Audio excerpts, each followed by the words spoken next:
magacaygu Cabdikariin Cali Kaar aad baan kuugu soo dhaweynayaa telefishinka Somali Channel waanad ku mahadsantahay fursadda maanta aad na siisay. mahadsantahay adiga mudan maadaama waxa laga hadlayaa anay siyaasad guud ahayn oo ay horumar iyo maxaan idhahdaa dib u dhis ciidamada iyo ahayd oo sidaad adiguba sheegtay ciidamada Soomaaliland ay xoojin u baahan yihiin haddii la helayo maxaad ku diidan inaad ka soo qayb gashaan oo ka faa'iideysataan fursadda uu caalamku Soomaaliya maanta ugu talagalay wax weyn laba wadano shirk isku level ma aha Soomaaliya maanta halka maraysa waxba ma maqlan bombinista magalanaysa qarbigu had iyo gooraan wuxuu jecel yahay cirku maraya wuxuu nicmiya dhulku tuuraa wax iska bedelay dawladda shariifka iyo dawladdan ma jirto Soomaaliya wali Soomaaliya ma jirto way qaybsan tahay force kala jaajada haysa waxa waa propaganda sameynaya horumar baa la sameeyo marka laba wadano wax maanta meel laga wada bilaabi kara wadamada isku levelka ah ee shir loo wada qaban kara wadan u baahan magaranaysa in lagala dagaalamo extremeska laga saaro u baahan in stabilization loo sameeyo u baahan in reconciliation loo sameeyo u baahan in loo sameeyo administration loo sameeyo iyo wadan 21 years shaqeynayo fashion garayo intaas oo doorasho galay in meel la isku wada yeera waxa warkana ifnimo ka socota ra'iisul wasaaraha Ingiriiska uu ka leeyahay propaganda uu ka leeyahay laakiin aan genuine ka ahayn oo reality on the ground runtu waxay ka taagantahay Soomaaliya wax iska natriyad mooda waxaa jirta arrin kale oo shirka si toos ah looga wada hadlin laakiin lu kulahayd oo lagu damacsan yahay in Soomaalidu ay ku saxiixdo sharciga xuduudaha badda adduunka maadaama Soomaaliya iyo Somaliland aan si official ah wali loo kala goyn haddii sharcigaasi dhaqan galo wuxuu saameyn ku yeelanaya ama qabanayaa Somaliland markaas oo ma haboona anoo oginaadan dawladda ka tirsaneen oo aad mucaarad ka tahay haddana Somaliland maadaama aan wixii labadii dal wali la kala goyn oo saxiixyada iyo heshiisyada ay galayaan ay saameyn ku yeelanayaan inaad goobjoog ka ahaataan oo dhaxalka aabihiin meesha lagu qaybsanayo aad joogtaan oo go'aanka badda xuduudeynteeda aad wax ku lahaataan soo may haboonay inaad goobjoog ka ahaataan oo dhaxalka aabihiin meesha lagu qaybsanayo aad joogtaan oo go'aanka badda xuduudeynteeda aad wax ku lahaataan soo may haboonay horta waxa meeligiis loo hadda ku soo dhacday higiyadim leeyahay waxa weeye waa ooyo shaaqo jirta Indian Ocean beriga horena la isku qabsay Kenya ay haddana Ingiriiska iyo wadada Norwich ay tanaynayaan waxaan dawladda loo buubiyo wax weeye in laga seexdo in badda la baaro la qodo lacagta ka soo baxda badna UNISOM la siiyo badna ay waqaataan badna Soomaalida la siiyo dawladda Soomaaliya la siiyo wax loo socdo waa intaas waa interest waxa socota Ingiriis iyo Norwich interest Soomaaliya horta meesha ma socdo Norwich waa ka wada hadlaa bishii January in badda xuduudda badda la gaarsiin 200 kilometer inay doonayaan si aanu baarlamaanka Norway uga Soomaalida uga hor imanin in baarlamaanka Soomaalida la asuumiyo Easterka waqtiga casuumada sadexday Jeermaanku laga raaridiyo in mashruuca soo socdo hadda dawladdu saxiixdo aan ka hor imanin in magaranaysa baarlamaanku waanu sheegnay waxaan anaga hadda doonaysan heshiiska badda ma xukunta xamare anaga xukunay nala gala hadii kale wax ogaatay in Coast Guard leenahay anaga aan badiyada cid heshiis aan nasixin aan soo galin markaad ka tagtid qofkii dawladii iyadu awoodda leh 850 kilometer baa anigu badiyada weeye aan Somaliland territory waa intaas weeye markaad ka tagtid la seexastid badda Somaliland nin xamar fadhiya oo hubiyo istaag karin awood ku leheen oo marka awood ku leheen istaagtid soo maaha un inaad doonaysid inaad seexin qaadatid oo waxa doontid samaysid marka anaga cidii naga badiyada doonaysa inay isticmaashana anaga nala inoo iman doonta cid kala seexsan iyada ka operate garanayso ka implement garanayso marka anaga waxa weeye dawladdu wax naga rabtaa dhulkii wax ka rabtaa dhul iyo badba in anaga noo timaado weeye laakiin ma anaga hoos galiso xasan sheekh oo meel aan xukumin tuula aan xukumin in Cameroon yiraahdo waa dawlad Soomaaliyeed oo waxba la seexanaya meel aan laga doonin laga helin magaranaysa guul ayuu Cameroon guul ka doonaya waan arki doonaa wax ka raaca waxaa jirtay habeen hore casho madaxweynaha Soomaaliya loogu sameeyay Birmingham oo aad ka soo muuqatay waxay noqotay wixii ugu hadalhaynta badnaa warbaahinta Soomaalida hadday idaacad noqon lahayd hadday website noqon lahayd haddii ay xitaa noqon lahayd Amiin Caamir oo farshaxan koomiga sawir ah marka bal waxaad nooga warantaa waxa aad ka doontay cashada Xasan Sheekh Maxamuud casho ma helaan waxaan ka doonay meelkii oo filan ugu tagiyo laba xafladood oo aan leenahay taayadooda isku dhawaa marka waxa la halkan ay fadhiyaan madaxdii Soomaaliya marka waxaan damaa inaan soo sarano saddex qof ugu tagno laakiin marka waxaan ilaa ano shirkaas ka socdaana gacan soo gelinay waan soo salaamay yahuudiyad ma nihiin Falastiiniin dad Soomaaliya nahay Xasan Sheekh oo Turkiga fadhinay madaxweynaha Somaliland iyo Xasan Sheekh Djibouti markii la dabadalay af Soomaaliya way ku kulmeen wali way ku shireen iyagu aan waan soo salaamay dadka wax kaaga xinayeen ma ahayn cadaawad ka samaysatid magaalada sa ixtiraam isku leeyahay marka haddaan soo salaamay sanadtu waa sanad waajib islaam bay nahay in fan laga dhigo kan wax qarqarooc la ilaa Amiin Caamir inuu aniga iga dhigo nin kursi ka doonaya xamar isay u tahay ceeb u tahay laakiin waxa weeyaan waan soo salaamay 5 milyan la joogay sidii ku dhacay shirka si uu noo fiicnaa buu yiri marka wax meesha ku jaban ma jiro Soomaali way dad ehelay nahay ma hayo phobia laga qaado wax weyn laga dhiga ma marka saasay accident-taas ay hadaan isku meesha bishii hore waxaa magaalada Ankara ee dalka Turkiga ka dhacay shir dhexmaray dawladda Soomaaliyeed iyo dawladda Somaliland shirka bal maadaama aad goobjoog ahayd maxaad nooga sheegi kartaa horta aadkaan ku sheegay Somaliland iyo Soomaaliya way kala tagay aan ku oranay Somaliland iyo Soomaaliya way kala baxeen 1990kii ee horta kala baxeen waxaan wax Allah maanta wax leverage nagu leedahay Soomaaliya oo ay barashana saar kartaa ma jiro dalkayga anaga gacanta u haysana dadkayga anaga ku haysana nabadii baa haysana maanta xagga ma noo baahan dawladuhu maanale waa kulma oo 60kii koo midaysama noo timaadeenoo aan wada yeelateen maantana amba kala taga amba wax kala isku yimaad dawladahaas horta ugu qasbay marka waxa weeye dawladdu hore la fadhiisanay qodobana soo saarnay tanna waa la fadhiisanay qodobo kale soo saarnay waxaan ka hadlaynaa waxa weeye waa sidii conference building waa meelaha area-ka common area-ka aynaga common-ka aan ka wada shaqeysano weeye wax ka wada qabsano laakiin qadiyadan Soomaaliya iyo Soomaaliya waa qadiyad dhamaatay alxamdulillah 91kii bay dhamaatay in waqti la isku lumiyo maaha Soomaaliya waa tan halka bay joogtaa anagii xamar joogna halkana joogna gacan shisheeye kuma jirto dhibaato Soomaaliya meesha lagu baxsay noqotay Djibouti ku baxsanay kilalka shanaad ku baxsanay Soomaaliya xag u qaxday NFD u qaxday xiriir waxay ku yahay NFD haddii maalintii aynu ogaadeen qabsano oo Djibouti nala soo gasho oo shantii Soomaaliya anigu ku baaqeen aan keeno markay islaam meel qabsano ma lahayn wala wada burbur laha marka waxay ku xantahay meel lama wada dhigo experiment kan waa sameynay waynu ku fail garoonay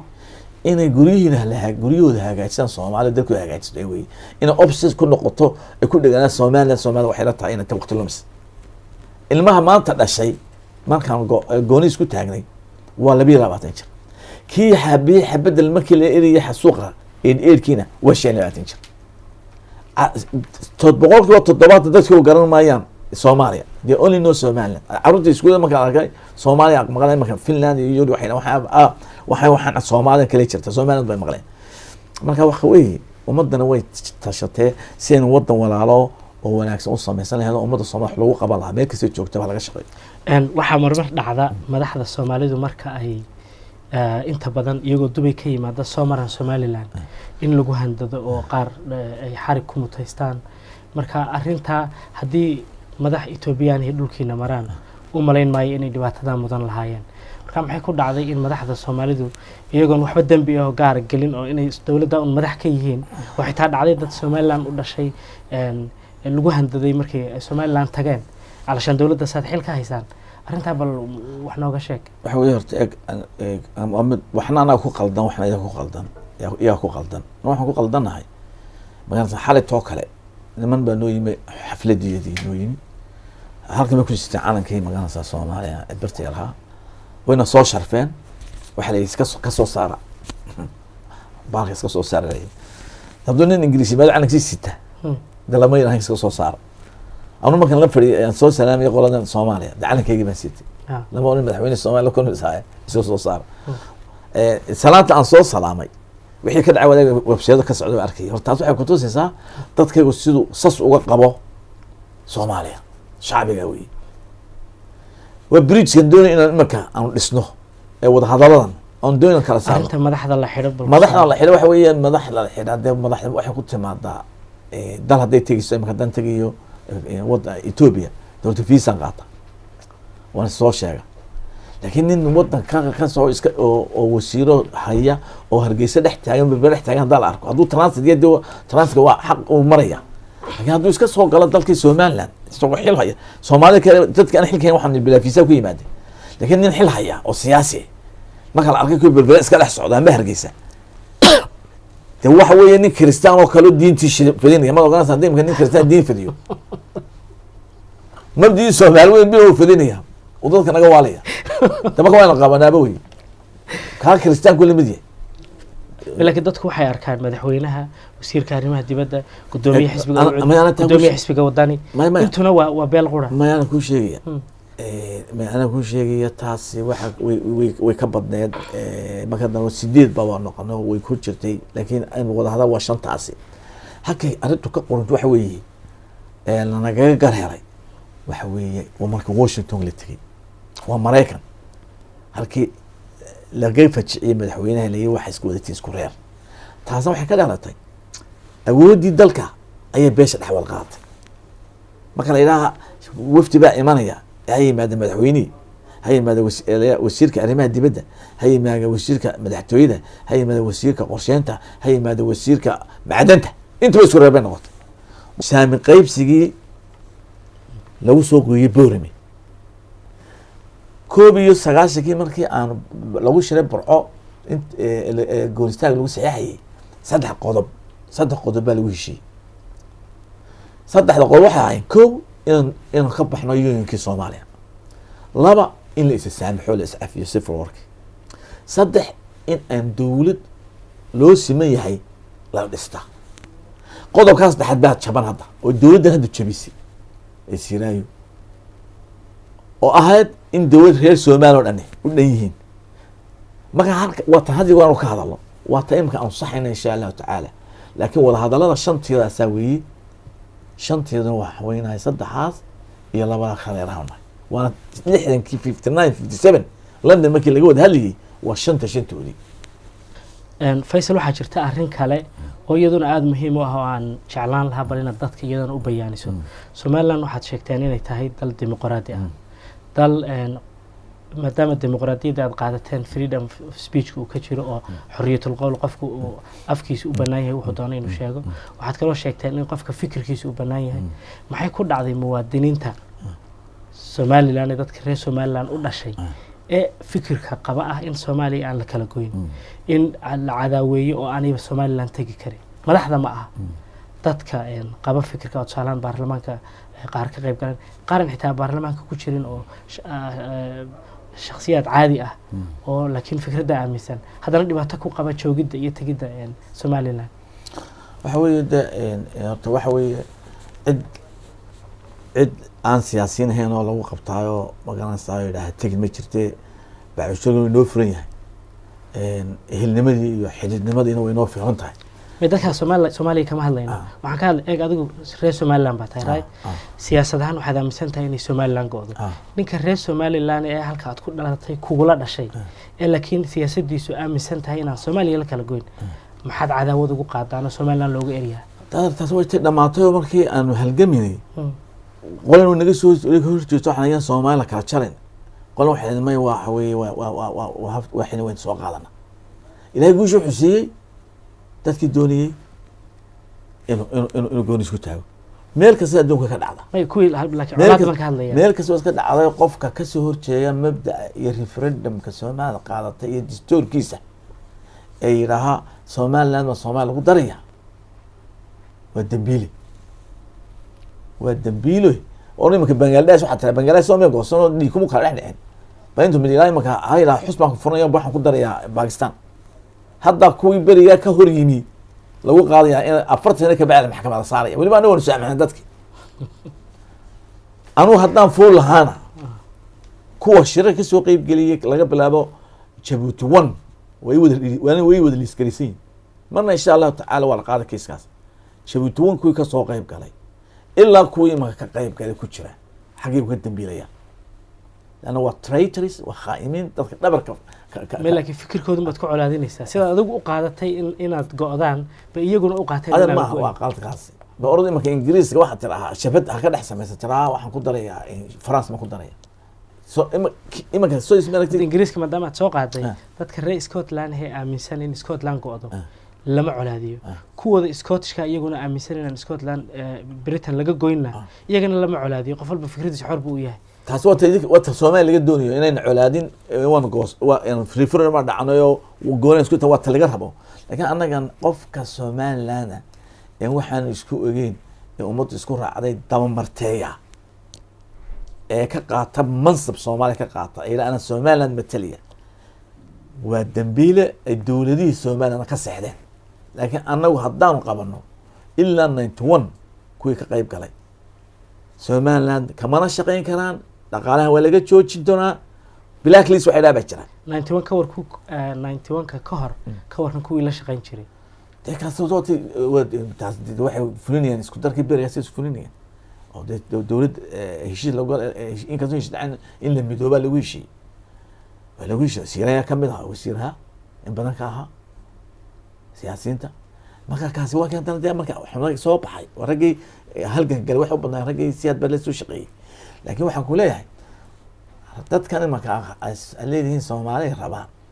waxay midnaba rabaan waa khaaimin ummadii khaaimiya oo waayay dawlad awood leh talaba ka qaata laakiin shacbigu ma saamaxay anagu ma saamaxna dad cidnahay qofka iska tagay ee go'aankii 19 la saxay ee referendumkii ummadda beesas qofka wala ila diinta islaamka kale waxay qisaman qaleey ku iibsadaan oo kale waa kuwaas oo kale waa khaaimin weey okay kuwa waxaad ka warantaa tusaalahan khaatumo oo kale ama maakhir ama waxa jira group iyaguna la magac baxay Awdal State kuwa maxaad ka waran lahayd iyaga horta waxa weeye meel kasta way jirtaa dad imaka dad dawladda marka jirta decision soo ka soo horjeeda way jiraan ma iskala baxa laakiin anu waxaan leeyahay reer Somaliland wax kasta waa laga hadli karaa saami qaybsa halagu noqdo waa la oran karaa gobolada halagu noqdo waa lagu noqon karaa laakiin waxa aan lagu hadli karin go'aanka goon istaaga adan wax moodiya dad buu naga qaba laakiin dad dagaalka kula galay dagaalka dad galay oo jihaadka aad sheegaysa ka qayb qaatay oo waxa jooga maanta aaminsan in Soomaaliya la kala gooyn oo moodka iyo noolka aad sheegtay ka baxeen ka warniga kuwa muxuu isu bedelay waay marka hore wuxuu la dagaalamayay rejiimkii jiray haddana wuxuu aaminsan maadaama rejiimkii tagay in Soomaaliyada walaalaha oo siman ay walaalowda oo sidaa isugu beertay majority rules the minority waxa weeye aqlabiyada dadka la respected 97% ba dadka yiri referendum loo qaaday okay wala ixtiraam go'aankaas waxa jiray imka doorashooyin ka dhacay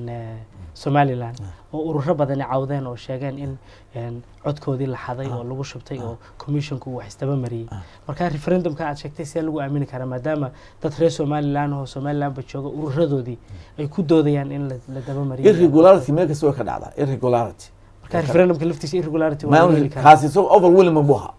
kaas over umado dhama wade anigu Soomaali aksay laba jeer baan madaxweyne wada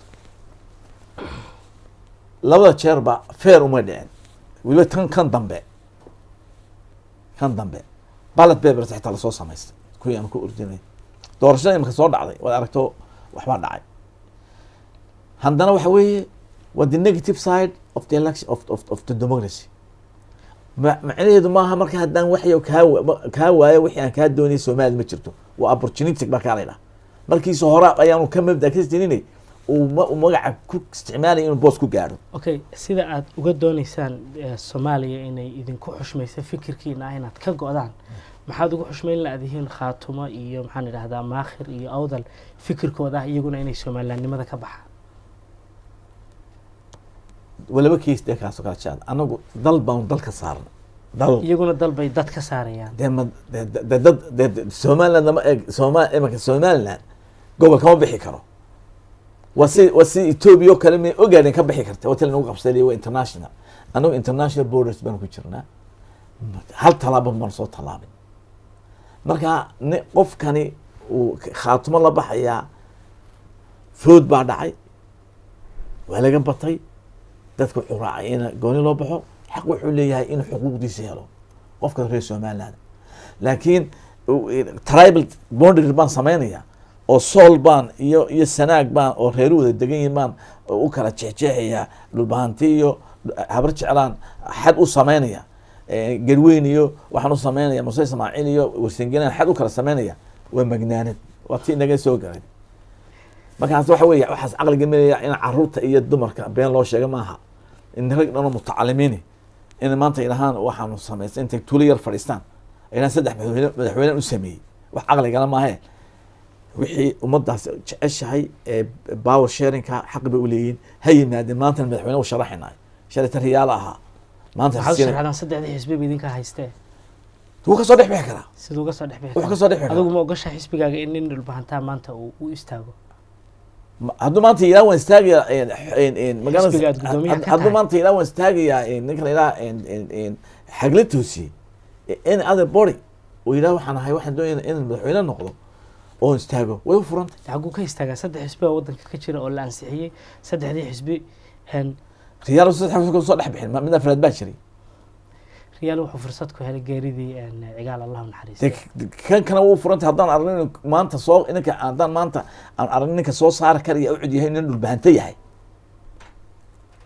jamaal dib u joogsan dhulbahanta soo saarna haddaan ognayn inuu food keeniyo uu soo saarayo wallaahi bilah waan u fasaxayna waqad ku guul daraysatay laba doorasho hore markii ugu dambeysayna waxaad sheegtay inaad ka fadhiisan doonto guddoomiyenimada xisbiga haddaad guul daraysato waad guul daraysatay weli waad soo taagan tahay marka maxaad damacsan tahay sharaxnimada horta inaan ku warramay imika maanta waxaan daweysa mataqaana nawaab shariif oo soo noqday imse jeer u dhacay nawaab shariif in badan natayahu ma ogteen jeer u dhacay haddana kii mar baaba xisbigii kala baxay haddana waa kii soo noqday horta siyaasadda lagama walaco laakiin anagu way ka walacaan reer Somaliland qofka waa naga walaceen ma ogta musharaxnimadii ma hadda sii daynay musharaxnimadii sii daynay laakiin anu waxaan dul galay siyaasadda maaha inuu madaxweyne noqoto in Soomaaliya ilaaliyo oo siyaasadda taladeeda gacanta ku hayo okay maadaama musharaxnimada aad taabatay dad badan baa aaminsanaa inaad marka hore Jamaal meesha u keentay inaad ku shir tagto oo marka xisbigu hirgalo aad haddana halkaaga ku soo noqoto Jamaal ma u daynaysaa musharaxnimada Jamaal iyo meel lagu haystaa aniga gudoomiyada haystaa Jamaal waxa laga rabaa inuu xisbiga guulkeena laga rabaa saa laakiin inuu gudoomiya laakiin isaga waxa laga rabaa inuu guusha saaro guusha isaga laga rabaa waxaad weydiisaa guul ma keenaya Jamaal weydii laakiin ay oran maadu ma guusha Jamaal laakiin ay weydiinin inuu Jamaal guuleysto iyan kale waxay ku xiran tahay sida shacabku ugu foodgareeyo laakiin adu Jamaal halkiisa muddo soo daayba maanu meel soo maray ma jirtay ama meel soo maraa ama meel soo maray ma jirto isaga dad baa jira waxaan ka shaqeynayo marka arkaan inaan guushi helino ay marka tashiish kale waayeen ayaan Faysal u deyn maayo laakiin Faysal marka hore uu daayay marka uu daayay shirar badan baad ka qayb gashay oo maxaan idhahdaa Soomaaliya iyo Somaliland lagu wada hadal siinayo international community-ga qaar badan oo kamid ah wad la kulantay 20 sanaad ku dhex jirtay siyaasadda Somaliland iyo cod u raadinta ixtiraafkeeda marka maxaad isleedahay miyay hirgali kartaa inay Somaliland gooni isku taagto horta waxaan ku sheegay wax ummadda Ilaahay subxaanahu wa ta'aala ummadda rabtaa hirgala ilaahadu shacabka ilaahaytullah waan ognahay imika wadamo badan inaan Somaliland in ixtiraafaan dawladda hadda joogtana ay sii fogeysay ixtiraafkii aad iyo aad u sii fogeysay laakiin waxaan ku sheegayaa Somaliland tayaa shacabku yeero ma noqonaysa waad aragtaan jubbooyinka waxa ka socdo aragtaa arrinta jubbooyinka maxaa fikradu aad ka qabtaa waxa weeye dawladdu sameeyay waxaan ilaa dawlad goboleedka qabaa'il ma sameeyo waxa sameeya dawlad dhexe sameeysa dawlad dhexe Soomaaliya hadday tiraa federation gudaheeda ma qaadanaa oo qabaa'il ku fadhiyana dawlad weyn ma iman doona dawladahan jaarka Nemi Djibouti Kenya Uganda bahashan ilaa Ethiopia mid kastaba ma ogola inay dawlad soomaalidu adag samaysanto waxay ka faa'iidayaan maqnaanshihiina marka haddaad idinku waddanka kala goysaan oo Anu marka- anu labo- Somaliland soo hankoodii ma anagu laba wadano jiro maan kay kala noqonay ismaaciil cumar geele waa kan wuxuu ii leeyahay soomaalaan jecelahaye ha keeno soomaaliya jabuuti ha keeno anugu tusada hore labaan keena ha keeno etoobiya ha keento sonaha shanaad kenya sawaaxiliga ha keeno NFD shanta Soomaali kuwaas laakiin wax Soomaali dadka dush ka saaray ama garan mayno wax ka saaray shanta Soomaali bay heeday bal waa kaas Ismaaciil Cumar Geele waa kan idin imanaya le Soomaali fanaaniintiisa isku oohinisay haddii ka dhab tahay yaa isku way waa Soomaali yimaade laakiin Soomaaliland mar dambe talada cid la yeelan maayo qofkii doonaya anagoo dalaha nala saaxiib laakiin idu daani Soomaalina waqti iska lumin حسن شيخنا وحي وعبد سنة وعبد شري عبد القاسم وكهل شري كان عندنا عرب كيسو إلى لنشري كوره البنادر كه إلا الله قبل أبوك الله يراهو علي مهدي أي وحنا كوه الله راس كان بوني لا راس كان باني والحكومة وحنا مين نسوي قاعد كريم ورتولة اللي هين ما مقسم ما ينقل موت ما يقول مركا عبين هنا وحاسوك هذا اللي يعني مو حسن تركيا waa kala hadlay maalin turk waxaan ku yiri war afkaaga hagaajisa nimankiina reer banaadirka ma taqaanaan dadka soo loo macaamilay afkiina xijiyaan ku yiri oo waxaan suurtageeno cadaawad u dhalinaya si joojiya marka adeer Soomaaliland annaga Ilaahay subxaanahu wa ta'ala na abuuray nagu abuuray annaga Ilaahay ka soo taladeeda hayna halkaan marnay maraysa Soomaalina annaga isku keenay Xasan Sheekh iyo Cali Mahdi iyo Cabdiqaasi awooyasha raaco weligood yahay Soomaali ma talin never in my history حبيت isku sheegaysa ma ogtahay hadday Soomaali isku meesha anaga Soomaali isku keenay anaga kala jarnay maanta oo tan inoo dan maaha marka inay riwaayad isku sheekeeyaan maaha anaga nagu xidhan tahay Cameroon kuma xidhna Cameroon Hargeysa walahi bilaan ku keeni karin Faysal hadda koor waxaa jirtay inaad tiri qofkii Soomaaliya magaceeda laga maqlo